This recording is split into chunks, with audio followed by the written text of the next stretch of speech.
Hello दोस्तों, a warm welcome in the new video and topic for today's video is everything you need to know about reshuffling round। अब यहाँ पर रीसफलिंग round का मतलब क्या होता है? आपका राउंड नंबर 2 होता है ना, उसको आप एक तरीके से रीसफलिंग राउंड भी कह सकते हो।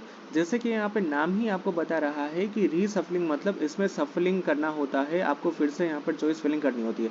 तो यहाँ पर एसीपीसी की अगर हम जनरल कॉमन एडमिशन प्रोसेस की बात करें तो किस तरह से ये प्रोसेस होती है? सबसे पहले यहाँ पर एसीपीसी रजिस्ट्रेशन करने के बाद यहाँ पर मेरिट रैंक डिक्लेयर करता है। जितने भी एलिजिबल स्टूडेंट्स होते हैं वो यहाँ पर मेरिट रैंक के अंदर आ जाता है और उसके बाद यहाँ पर आपका मॉक राउंड स्टार्ट हो जाता है। मॉक राउंड स्टार्ट हो जाने के बाद यहाँ पर आपका आता है एक्चुअल राउंड, राउंड नंबर 1 की, जिसके अंदर आपको यहाँ पर एक्चुअल कॉलेज में एडमिशन मिल जाएगा। जैसे यहाँ पर ये एक्चुअल राउंड, राउंड नंबर 1 खत्म हो जाता है, उसके बाद यहाँ पर आपका स्टार्ट होता है रीसफलिंग राउंड, जिसका मतलब ये होता है कि आप यहाँ पर फिर से नई चॉइस ऐड कर पाओगे, कुछ भी यहाँ पर रीसफल कर पाओगे और यहाँ पर फिर से आप चॉइस फिलिंग कर पाओगे। इसको बोलते हैं रीसफलिंग राउंड, की जो आप यहाँ पर अब तक राउंड 2 के नाम से भी जानते होंगे, उसको ही हम रीसफलिंग राउंड कहते हैं। और जैसे यहाँ पर रीसफलिंग राउंड का चॉइस फिलिंग हो जाता है, रीसफलिंग राउंड का चॉइस फिलिंग के बाद रिजल्ट आ जाता है और उसके बाद यहाँ पर आप एडमिशन को ट्यूशन टोकन फी पे करके एडमिशन कंफर्म करके एडमिशन स्लिप भी जनरेट कर पाते हो। तो ये सब कुछ रीसफलिंग राउंड के बारे में मैंने ओवरव्यू बता दिया। तो जैसे कि आप अपने स्क्रीन के ऊपर पढ़ पा रहे होंगे कि यहाँ पर क्या कुछ लिखा है रीसफलिंग राउंड के बारे में, तो यहाँ पर कुछ 5 पॉइंट लिखे हैं, तो वो 5 पॉइंट में यहाँ पर आपको बहुत अच्छी तरह से समझाऊंगा। All the candidates who have merit rank can participate in the reshuffling round। तो पहला पॉइंट तो बहुत सिंपल है कि जिसमें सिर्फ और सिर्फ लिखा है कि जो भी कैंडिडेट्स यहाँ पर एलिजिबल है मेरिट रैंक के लिए वो यहाँ पर पार्टिसिपेट कर पाएंगे।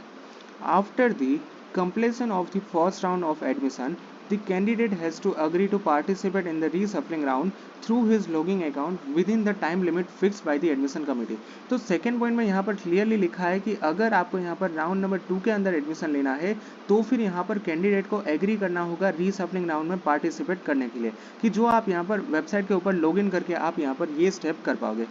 If we talk about the point number 3, then candidates can change the field choice of his round, redetermine choices and add or even delete। Okay, तो यहाँ पर क्या लिखा है कि कैंडिडेट क्या कर सकता है? कैंडिडेट यहाँ पर है जो पहले उसने चॉइस फिलिंग की होती है उसके अंदर यहाँ पर रीसफलिंग कर पाएगा, यानी कि नई कॉलेज को अगर मान लीजिए कि ऐड करना है, कोई कॉलेज को रिमूव कर देना है, कोई कॉलेज का सीक्वेंस ऊपर नीचे करना है, मतलब जो कॉलेज ऊपर थी उसको नीचे लेके आना है या फिर नीचे की कॉलेज को ऊपर लेके आना है, वेरियस तरह के ऑपरेशंस आप रीसफलिंग राउंड के अंदर परफॉर्म कर पाओगे। तो कुछ ऐसा ही लिखा है यहाँ पर आपके पॉइंट नंबर 3 के अंदर, की लिखा हुआ है कि candidate can change the field choice of his round, redetermine choices and add or even delete। Okay, now let's talk about the point number 4, and that is the in reshuffling allotment, if candidate is been allotted new admission based on his choice, his previous confirm admission will be cancelled automatically।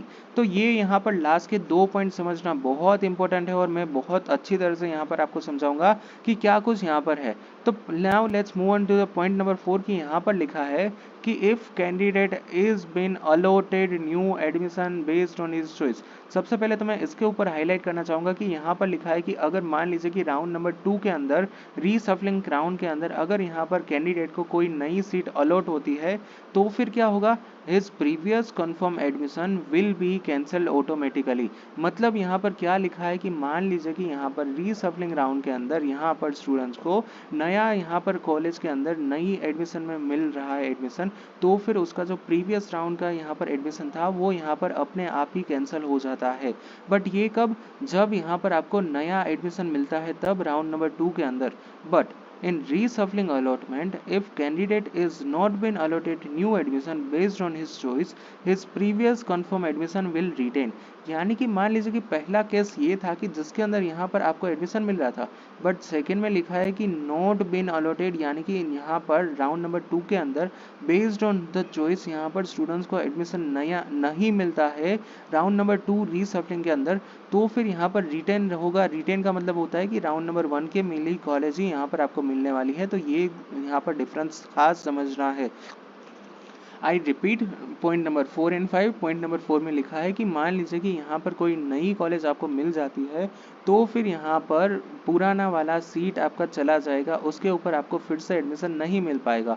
But in case की यहाँ पर रीसफलिंग round के अंदर कोई college allot नहीं होती है तो फिर आपकी राउंड नंबर 1 की कॉलेज की सीट्स रिटेन हो जाएगी और उसके अंदर आप यहाँ पर एडमिशन ले पाओगे। Alright, so yeah this is all about the reshuffling round. I hope कि अब रीसफलिंग राउंड में कुछ क्वेरीज ना हो, और अगर आपको कुछ कुछ भी क्वेरीज है then you can put it in the comment section. Alright, so यार that's it for today's video. Thank you very much for watching this video. If you any doubts then feel free to ask me in the comment section. Thank you, bye bye.